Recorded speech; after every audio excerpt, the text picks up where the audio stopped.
Thanks for checking out this show review. This is for the 2025 show, The Creep Tapes Season 2. It's a Shudder original show, and it's coming on Friday, November 14th. So this is a no-spoiler review. Off the bat, I just want to apologize for how stuffy I sound. I'm battling something. I'm at the very tail end of it. I actually feel pretty good and have actual energy, but, some things just linger. So anyway, The Creep Tapes Season 2, I reviewed, I think it was last year that the Season 1 came out that I reviewed, and I believe I thought it was actually pretty good for being a found footage show. I'm not big into found footage, so that's kind of my disclaimer on this. A lot of people, they'll watch my review, I say I'm not big into found footage, and if the people watching are big into found footage, typically they're going to end up liking what I watched more than me. If sometimes a lot more, sometimes a little bit more, but typically found footage people who are into it like it more than me. So when I do say that something's good, I think, and it's found footage, I think that should kind of speak volumes in a sense. So Creep Tapes Season 2, directed by Patrick Brice, who did Creep, Creep 2, The Overnight, Corporate Animals, Room 104, and There's Something Inside Your House, as well as Season 1 of the Creep Tapes. Written by Mark Duplass, who did Black Rock, Creep, Creep 2, Creep Tapes Season 1, Room 104, and The Knife. There are 6 episodes of this show. I believe it was also 6 episodes for Season 1, and very similar to Season 1, they're all around a half an hour long. Like a little bit under a half an hour. I think somewhere like 24 minutes or so. Again, Shudder Original coming Friday, November 14th. I believe they're just doing one each week releasing, which is what they've been doing with their shows. So, quick synopsis. There's not a ton to say, because it's very late in this franchise of Creep. So, it's about Jeff, alter ego Peach Fuzz, who just has tapes of, situations he's in with people, and he is a serial killer. So, I know that stuff sounds kind of spoilery if you've never seen anything creep related, but I'm assuming that the people watching this have seen at least something prior to Season 2 of the Creep Tapes. So yeah, but yeah, and if you saw Season 1 of the show, it's the same. The format's the same, so it's just what different stories are they going to have in each episode. And each episode is the name of a person. So it focuses on one person that, as was the case in the first episode, he's trying to kind of pull into his web in a sense. And then it's just about what plays out at that point. But the main success, I think, of the Creep franchise has a lot to do with the character of Jeff / Peach Fuzz that has been created, and also how Mark Duplass has put life into that character by playing it himself. And there's a lot of charm to that character. He walks this very careful line of being disgustingly terrible, but also you kind of like him because he is so charming and he's actually kind of funny. So there is a humor, obviously a very dark humor given the subject to this show. And I think it works. It works really well. So it keeps things kind of light at times, but it's also kind of messed up. It's just nice to kind of have that dichotomy that's constantly a push and pull. And it also helps to really build a lot of tension as well, because at times, knowing the character of Jeff / Peach Fuzz, you don't know when that switch is going to occur. He'll be super nice and he'll seem super genuine, or he'll just be charming and fun and funny, but you always know that there's that moment where things are going to switch.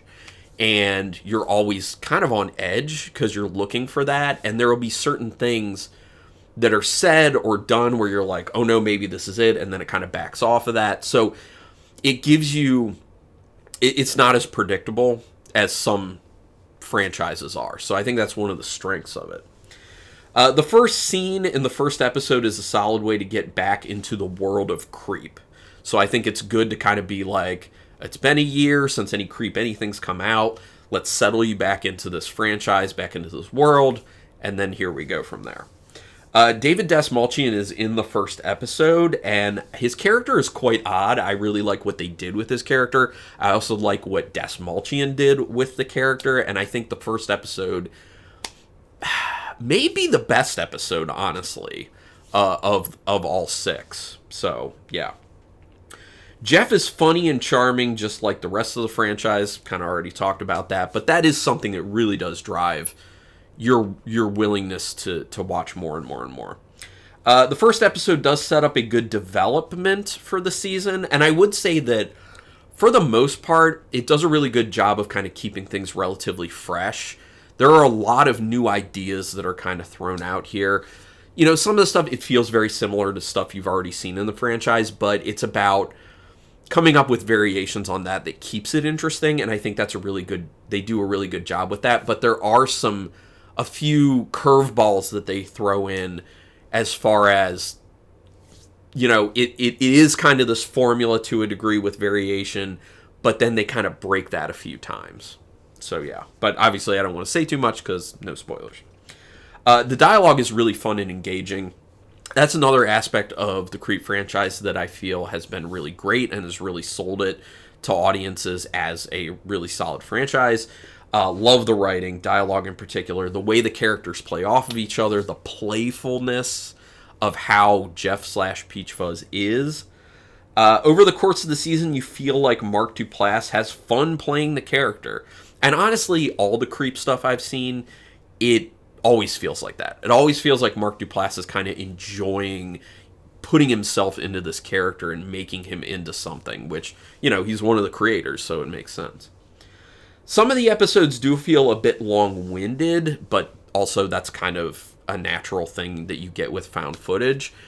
But I will say it kind of sucks that is the case at times, because these are short episodes. So, like, if you think about it, like 24 minutes or so, and it feels kind of long-winded, that's not the best. But then again, you know, with found footage, the way it is, it's like one continuous take, and that's just going to kill pacing. It's going to make things long-winded. So that's one of the main reasons, if not the main reason, that I don't really like found footage. I don't like my stories told to me that way. But there are a lot of people who do, and I get why. One of the interesting aspects is that it's hard to tell if what Jeff does is due to psychological issues or is an act. And I say that to mean that there are moments in the show where he's saying certain things and you can't really tell, like, is this actually a little bit of a glimpse into his own psyche right now? Or is this all an act to kind of like draw a person in, like make them feel more comfortable and then get him to a situation where he can take advantage of that? So I love the fact that there's a lot of that kind of vagueness to it, and that also does end up adding to the intensity as well, where I was saying before, like, you never know when that turn is going to come with that character, which just kind of like flip that switch. So, yeah. And one episode in particular that I was thinking there is probably some truth to the character's background and their psyche in what they're saying, even though it also kind of seems like maybe they're just saying it just to mess with someone. So yeah, you'll see what I mean if you watch it. There's some solid dark humor. I already talked about that. I do like the way they do dark humor in this show. Well, the whole franchise. And I will say the final episode is the weakest one. And it does get annoying as well, which sucks. But it also does show kind of a different aspect of the main character that I wasn't expecting to happen. And that's kind of cool. That's one of those things where I was saying, like, they did something a little bit different with it.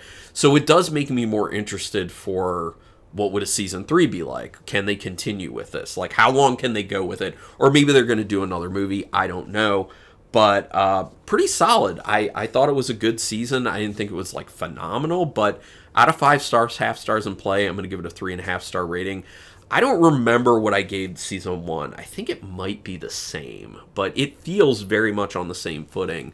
So 3.5 stars for season 2 of Creep Tapes. I think that found footage fans, especially fans of this franchise, are really going to be pretty pleased with it. So, but let me know your thoughts if you've seen it. Comments down in the description. We can talk spoilers there. That's totally fine. And do me a quick favor, please. All the free things to support my channel are very much appreciated. Subscribing to the channel, thumbs up on the video, and hitting the notification bell button. It literally takes you seconds to do that. Costs you no money. But If you do feel so inclined to throw a few dollars to me each month in return for some perks with my channel, there are memberships. There's a link in the description, and you can check that out. There are 3 different tiers. All of them get early access to videos that I put out, which is, I think, pretty cool. But there's other things too. So go ahead and check that out. Oh, the badges are also fun. I will say that. But anyway, thanks so much for taking time to watch this. Appreciate it. And until next time, keep it brutal.